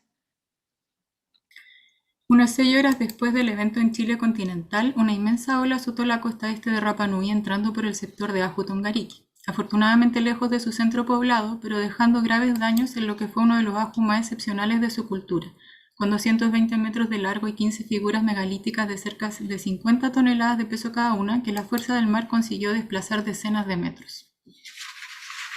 About 6 hours after the event in continental Chile, an immense wave hit the east coast of Rapa Nui, entering through the Ahu-Tongariki sector, fortunately far from its populated center, but leaving serious damage in what was one of the Ahu most exceptional of its culture, with 220 meters long and 15 megalithic figures of about 50 tons of weight each, that the force of the sea managed to displace tens of meters. El tsunami continuó avanzando, consiguiendo llegar otros 7.000 y hasta cerca de 14.000 kilómetros más mar adentro, impactando sobre la costa de Hawái y luego Japón, causando muertes y destrucción a su paso. Uno de los lugares más afectados fue la localidad costera japonesa de Shizugawa, actual Minami-Sanriku, ubicada al noreste del país y en que motivó la construcción de diques rompeolas de más de 5 metros luego de que 41 personas perdieran la vida. The tsunami continued to advance, reaching another 7,000 and up to about 14,000 kilometers offshore, hitting the coast of Hawaii and Japan, causing deaths and destruction in its wake. One of the most affected places was the Japanese coastal town of Shizugawa, now Minami-Sanriku, located in the northeast of the country, and which led to the construction of breakwater dikes of more than 5 meters after 41 people lost their lives. Estos hechos que conmocionaron a través de la historia a sus sobrevivientes y mediante los medios de comunicación continuaron dejando huella y estableciendo relaciones entre quienes comparten las costas del Pacífico. Años más tarde, Japón sería un gestor principal de la restauración del patrimonio Rapa Nui durante la década de los 90, a través del proyecto UNESCO Japón y la donación de la grúa Tadano para este fin, que permitió, entre otras cosas, la restauración del Ahu Tongariki. These events that shock through history, its survivors and through the media, continue to leave a mark and establish relationships among those who share the Pacific coast. Years later, Japan would be a main manager in the restoration of Rapa Nui heritage during the 90s through the UNESCO Japan project and the donation of the Tadano crane for this purpose, which allow, among other tasks, the restoration of the Ahu Tongariki. Por su parte, en 1990, con motivo de la conmemoración de los 30 años del evento, Chile obsequió a Minami-Sanriku la escultura de un cóndor y una placa como mensaje de amistad y mutuo entendimiento, los que fueron instalados en un concurrido espacio público de la ciudad y que un año más tarde serían acompañados por la escultura de un moai tallado en Santiago, pasando el sector a llamarse Plaza Chile. La figura del moai se hizo tan popular que años después motivó un trabajo académico de moaización, en que estudiantes junto al comercio local promocionaban el lugar como el pueblo de los moai, mientras que la figura era un hito turístico y formaba ya parte de su imaginario. For its part, in 1990, to commemorate the 30 years of the event, Chile presented Minami-Sanriku with a sculpture of a condor and a plaque as a message of friendship and mutual understanding, which were installed in a crowded space public of the city, and that a year later they would be accompanied by the sculpture of a moai carved in Santiago, the sector being called Plaza Chile. The figure of the moai became so popular that years later it motivated an academic work of moaization, in which students, together with the local commerce, promoted the place as the town of the moai, while the figure was a tourist landmark and was already part of their imaginary. En febrero del 2010, un nuevo gran terremoto y tsunami impacta Chile y se deja sentir a través del Pacífico. Un año más tarde llega el turno de Japón, con un sismo de aún mayor intensidad, el cuarto a nivel mundial, y que una de las localidades más afectadas es nuevamente Minami-Sanriku, que prácticamente desaparece por la fuerza del agua. En medio del dolor y destrucción es encontrada la cabeza del moai mientras el cuerpo se mantuvo en su pedestal. La cabeza fue dejada transitoriamente en el patio de un colegio, momento en que el símbolo local adquiere un nuevo significado, especialmente para los estudiantes para los que la figura se había transformado en un motivo de fortaleza y esperanza. In February 2010, a new great earthquake and tsunami hit Chile and was felt across the Pacific. A year later, it was Japan's turn with an earthquake of even greater intensity, the fourth in the world, in which one of the most affected towns is Minami-Sanriku again, which practically disappeared due to the force of the water. In the midst of the pain and destruction, the head of the moai is found while the body was kept on its pedestal. The head was temporarily left in a schoolyard, at which point the local symbol takes on a new meaning, especially for students for whom the figure had become a source of strength and hope. Las imágenes conmovieron a un territorio perfectamente capaz de empatizar con la situación y Chile decidió regalar una nueva réplica de moai que fuera esculpida en Rapa Nui. Fue así que desde la isla los escultores Manu Tuki, de 92 años, y su hijo Benedicto decidieron emprender esta tarea juntos con el apoyo de su familia y entregar un obsequio que consiguiera levantar el espíritu a ese pueblo tan lejano pero cercano a la vez. The moai, found in Japan, today comes from Rapa Nui. It was made by descendants of ancient Rapa Nui sculptures and was blessed in a special ceremony in which the spirits of their ancestors were asked for, this was the latest, The images moved the territory perfectly capable of empathizing with the situation, and Chile decided to give a new moai replica that was sculpted in Rapa Nui. It was thus that from the island, the 90-year-old sculptor Manu Tuki and his son Benedicto decided to undertake this task together with the support of their family and deliver a gift that would lift the spirits of that distance, but at the same time close down. El moai que hoy se encuentra en Japón proviene de Rapa Nui, fue confeccionado por descendientes de los antiguos escultores Rapa Nui y fue bendecido en una ceremonia especial en que se pidió a los espíritus de sus ancestros por su protección y por la de la ciudad donde ahora se dirigía. El regalo de Rapa Nui a Japón entonces, más allá de lo tangible, es un portador de su mana como energía protectora. The moai found in Japan today comes from Rapa Nui.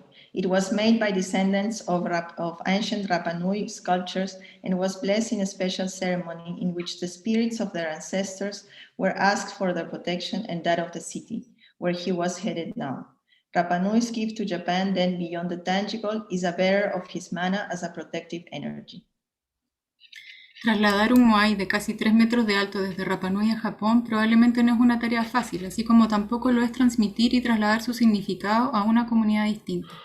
El viaje del moai a Minami-Sanriku duró varios meses. Al llegar a Japón formó parte de una exposición en Tokio y Osaka, sobre el vínculo y relación de amistad entre ambos países, para luego, ya en su destino, ir dando paso a nuevos significados vinculados a su preexistencia en la ciudad, a la memoria del desastre, a un futuro de resiliencia y recuperación, así como también vinculados a la solidaridad y empatía entre lugares que comparten una histórica e infortunada confraternidad. Moving a moai almost 3 meters high from Rapa Nui to Japan is probably not an easy task, nor is it an easy task to transmit and transfer its meaning to a different community. The journey from the moai to Minami-Sanriku lasted several months. Upon arrival in Japan, he was part of an exhibition in Tokyo and Osaka on the bond and friendship between the two countries, and then at his destination, giving way to new meanings linked to his pre-existence in the city, to the memory of the disaster, to a future of resilience and recovery, as well as linked to solidarity and empathy between places that share a historical and unfortunate brotherhood. Los desastres naturales se transforman en dolor y destrucción que en ocasiones logramos canalizar, sobrellevar e incluso prevenir a través de elementos o procesos que se vuelven un patrimonio común, un patrimonio del desastre quizás, representativo de una identidad y de valores que van más allá de lo local y que se va poblando de relaciones cada vez más importantes de comprender, registrar y conservar frente a la adversidad.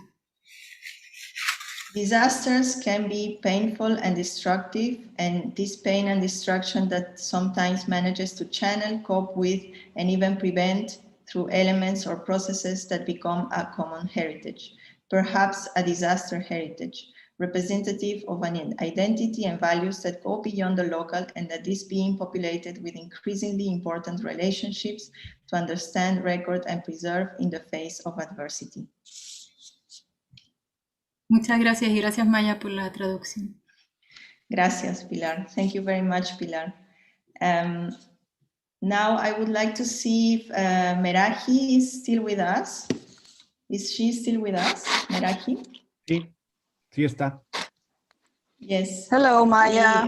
I'm Meraji here. Hello, Meraji is accompanying us from Rapa Nui. She's an archaeologist of Rapa Nui origin with work experience in archaeological research of Rapa Nui, and she has been working for the Technical Secretariat of Rapa Nui Heritage for 9 years, dependent on the Council of National Monuments, National Service of Cultural Heritage, and she has a vast experience in heritage management work and plays an active role in collaborative technical work with the Mauhenua indigenous community, which are the current administrators of the Rapa Nui National Park.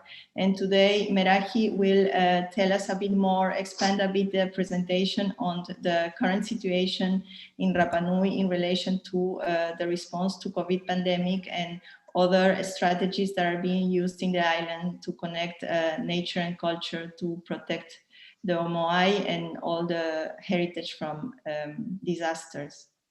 Meraji, ¿vas a hablar en español? I'll try to speak in English.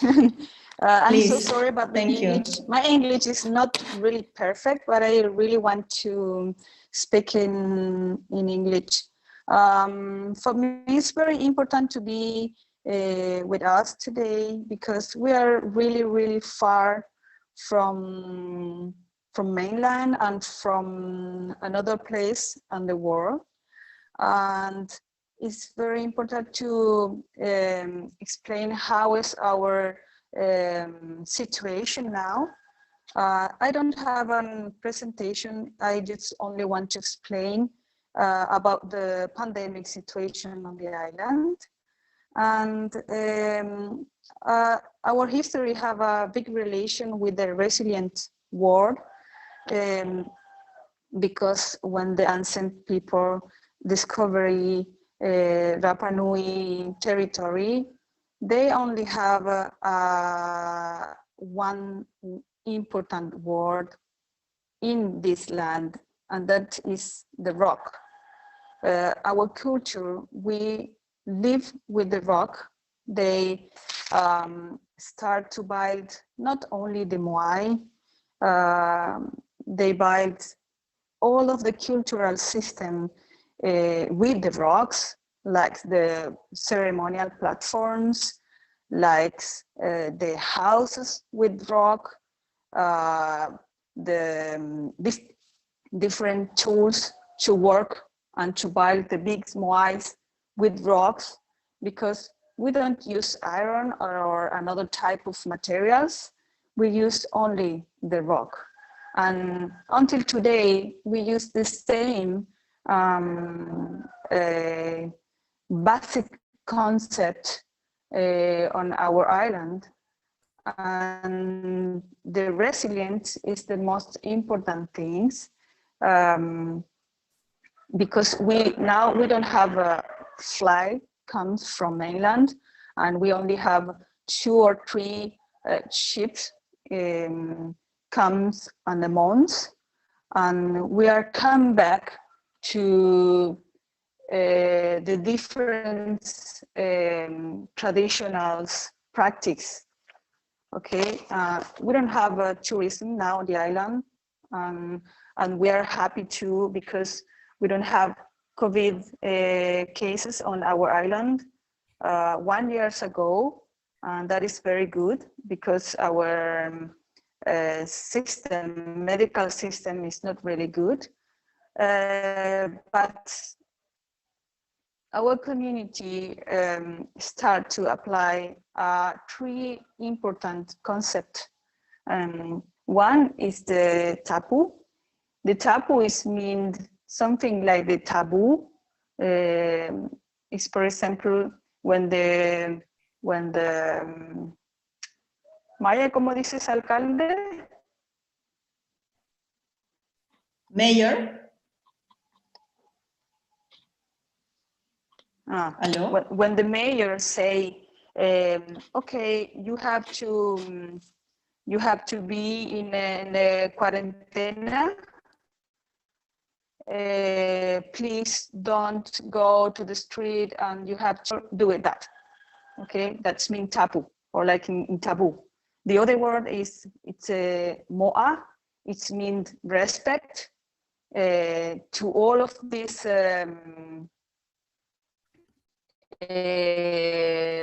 things, like when the mayor say, hey, you don't have to do this or another things, we respect that things. Is the other concept is the humana. That's mean the when you do something for another people, and then you don't wait to that people gives something to you. For example, when you need help to buy your house, all of the community and your family come to help you. And then when someone of the community needs some helps, we go, but we don't wait for money on something like that. Or if you have something like a food to eat, you can give to the people, and then the people give to you too. And we use that 3 different concepts now on Rapa Nui about the pandemic situation. Okay, that is the most important things to care our community. And in relation of the heritage, the national park is totally closed, and we don't have tourism now. And we are very focused to work in a very close relation with the community, with the spiritual things, because now we are looking us to inside our community. We are not working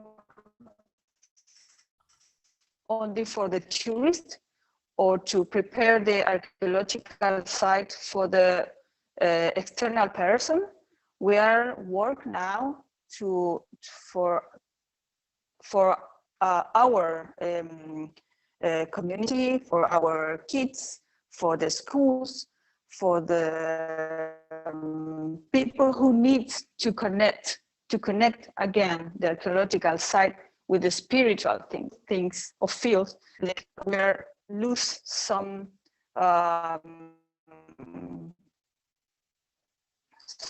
parts of the spiritual things of the archaeological site, because the visit of the tourists have a lot of impact. Okay, and now we try to do some work only about the of a conservation to protect our sites, because here the global impact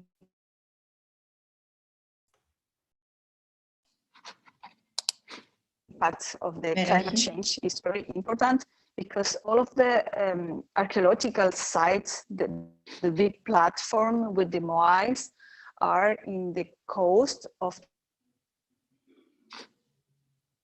the island. And yes. Meraji. Maya. Sí, te estamos escuchando un poco entrecortado. Maya, te escucho. Sí, Meraji. Que necesitamos pasar a la siguiente presentación y te escuchamos un poco entrecortado. ¿Me escuchas?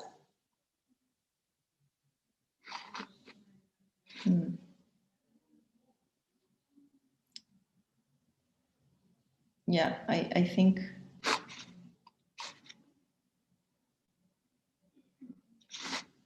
Karen, are you there?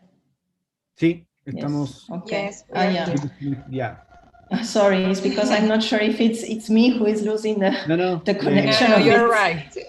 Okay. Okay, thank you. Thank you so much, Meraji. We are losing a bit the connection, but we really appreciate that you have been with us and have shared the situation in Rapa Nui and all these concepts that are used from traditional knowledge.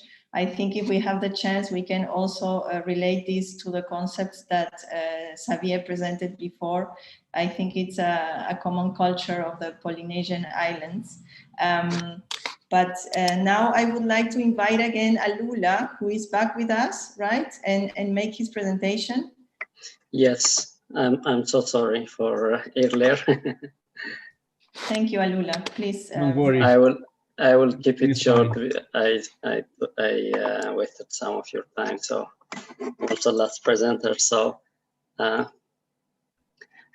this is Gunda Gundo in northern parts of Ethiopia. It's like a monastic community, and it has a peculiar building tradition. And this area is like contested by many of natural hazards like rapid desertification, heat, and also seasonal flooding, landslides, and also not very frequent but minor earthquakes. So this community in that area, they originally it was a monastic community, but over some years it also developed to be secular society as well. So they used stone, mortar, and wood as main construction materials, and the building tradition is it's like a farming. It's like a continuous daily activity, like because there are many natural hazards, especially the landslide. People always are maintaining and rebuilding a part of the wall, or they change deteriorating stones, they replace them. So this is a very continuous activity, and people tend to do this on daily. So these materials are similar for the water channels as well as their residential buildings, also in the civic buildings like the church.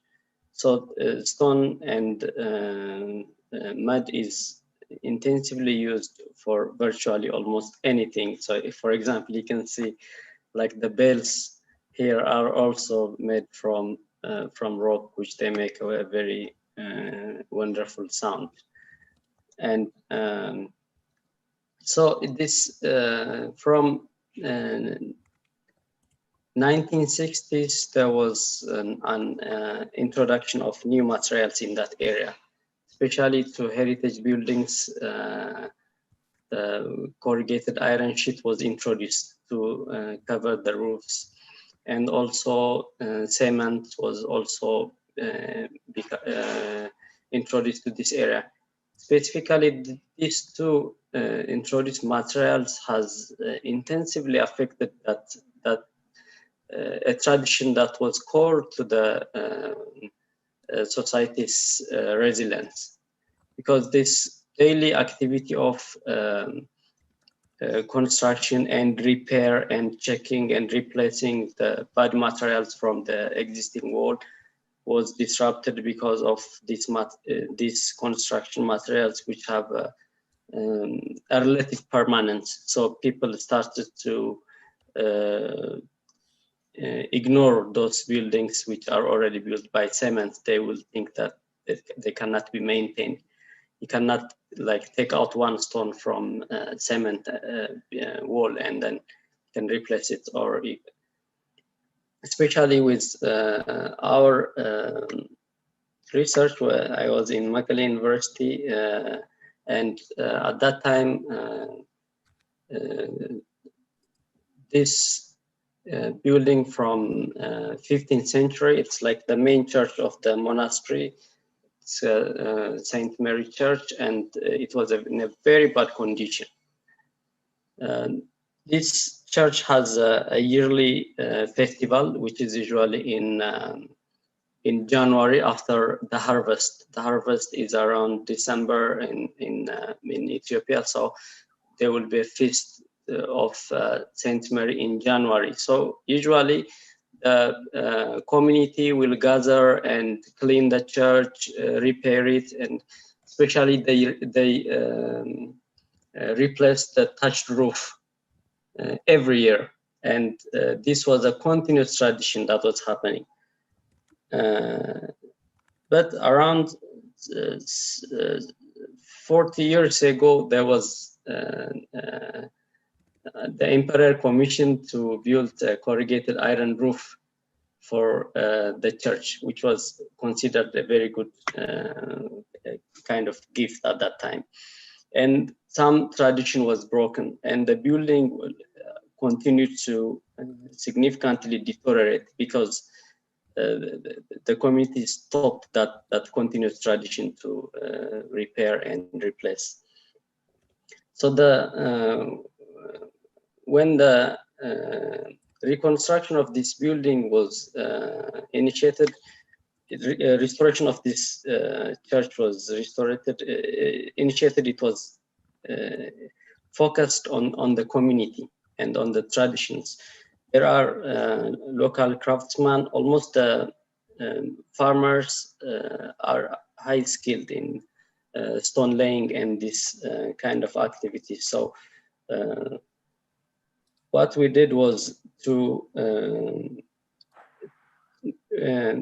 give a little scientific dimension of restoration to the local builders, but we also learned so much from local buildings about the materials, which stones are good, and the first project was done mainly on the fence. So the fence was restored, and the tradition was tried to be initiated as they would do in previously in their tradition. So from this this was the condition before the restoration. So recently, I have left for my PhD study to Japan, but the university continued with the community, and then they were able to restore the church back to almost the oldest existing structure.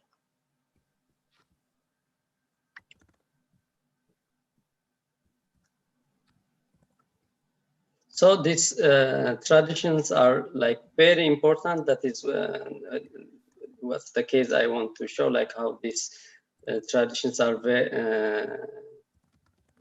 has a wisdom within them to fit with the environment and their immediate challenges. And this picture I took is this kid is reading from the collection of Paul's letters. This book is almost over 500 years old, and I recommended to ask them, like, you should put this in a storage in a museum, and then change this to the modern book, which I would think in a modern way. But the priest thought that this book has a collection of blessing from all the people, all the generations who studied through this book.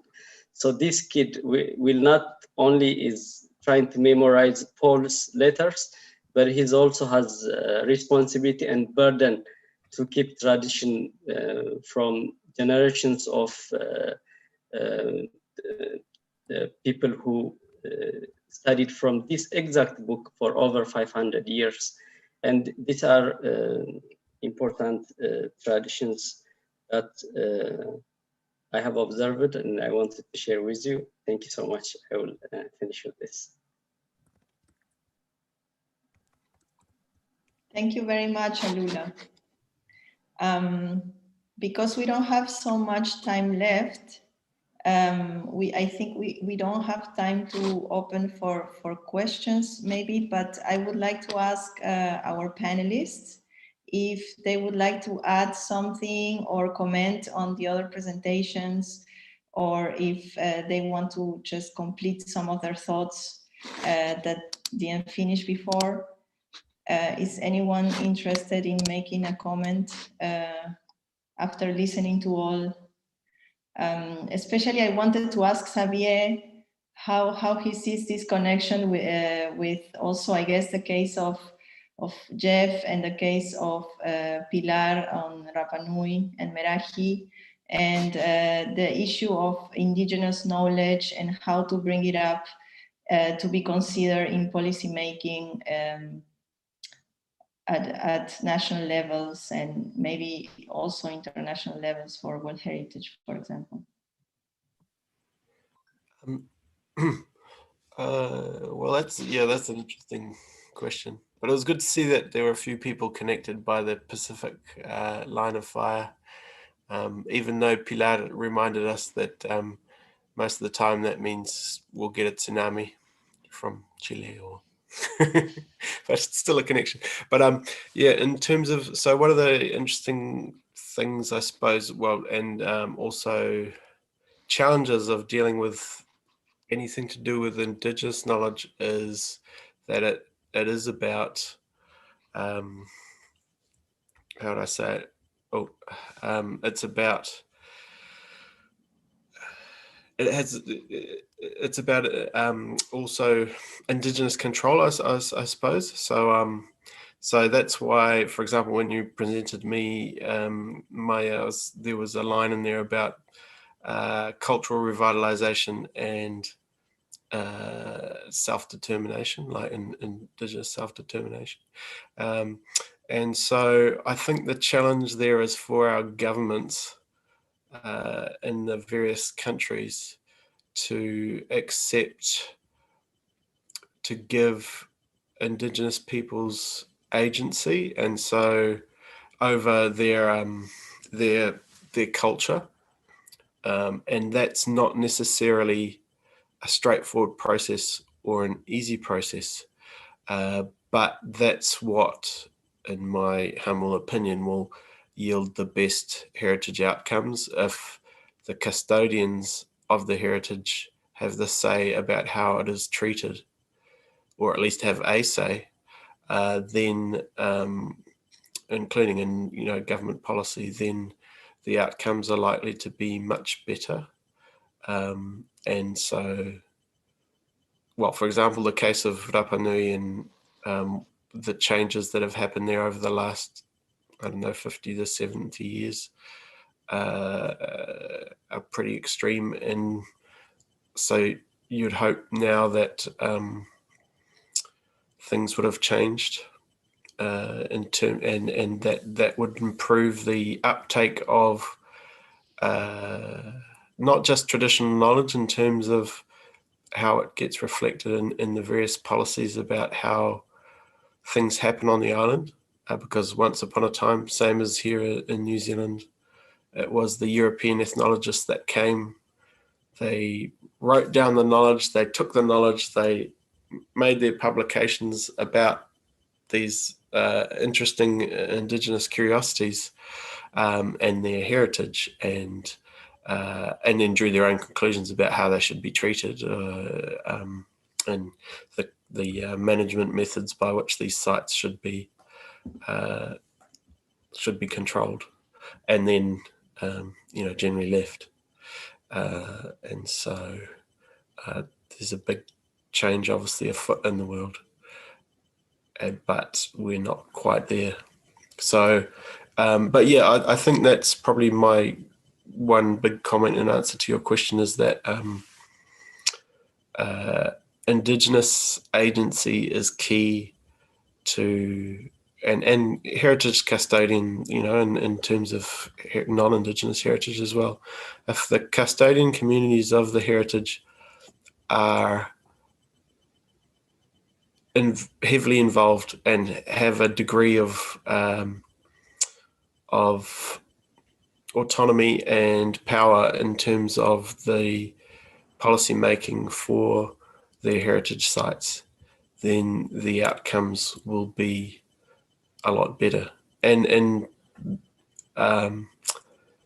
sometimes in surprising ways, sometimes in ways which will probably violate what people will think is heritage best practice.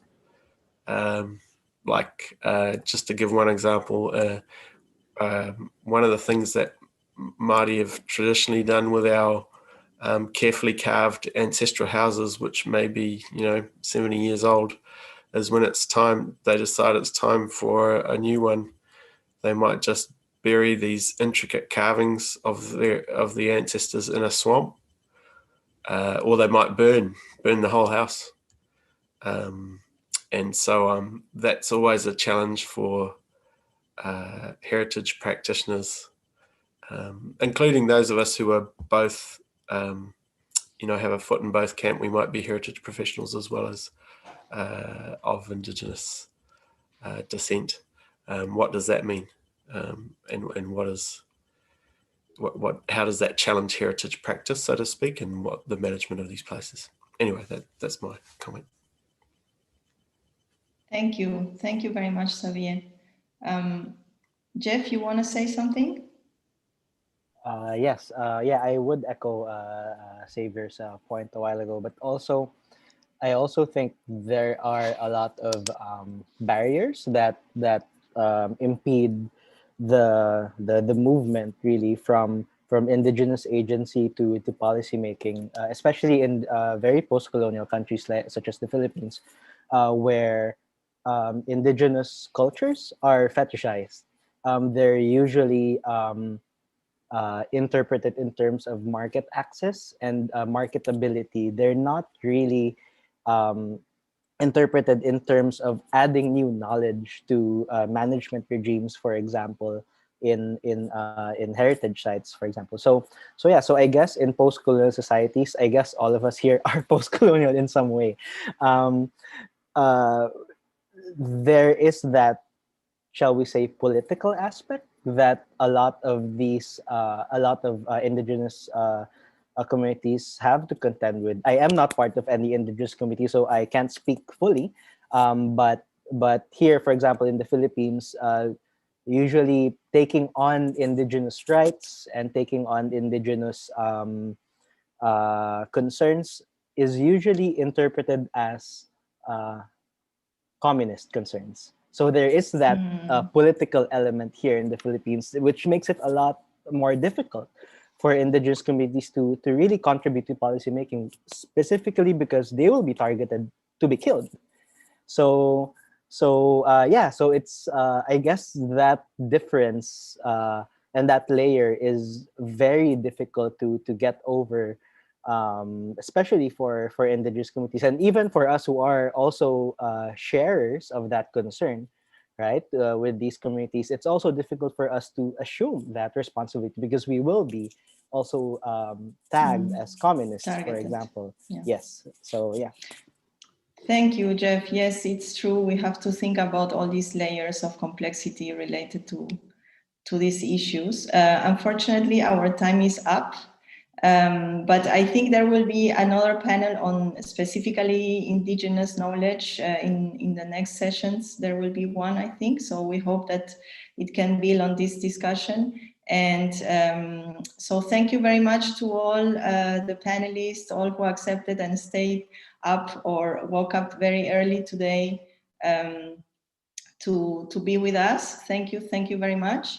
And thank you to the audience, the people who accompanied us, and the people from the Center of Cultural Heritage in the University of Chile, La Católica. Thank you very much. Thank you, Maya. I would like to, add some few words and to go back to your introduction, Maya, related with Umberto Maturana. I think that the idea of Maturana are really important to make the link between cultural and natural heritage, as you said, and to understand that the extinction, it's really fictitious, especially in the case that we have seen today. And in this same way, I think that as a human, as a species, we have the possibility to transform and to connect ourselves as today we have done. We have all the world really connected. We are sharing knowledge, we are sharing experience, and this maybe it's the most important result and output of this One World seminar. Thank you very much to everybody to join us and to stay connected today. And I would like to invite all of you to follow us during these months. Next Monday, we will have the session named Preparing for Emergency to Ensure Resilience of Cultural and Natural Heritage System Under Threat, a Matter of Good Territorial Governance. The moderator will be Claudio Cimino. And thank you very much. And try to, if you want to follow us, you can follow us, our social network and stay connected with us. Thank you very much.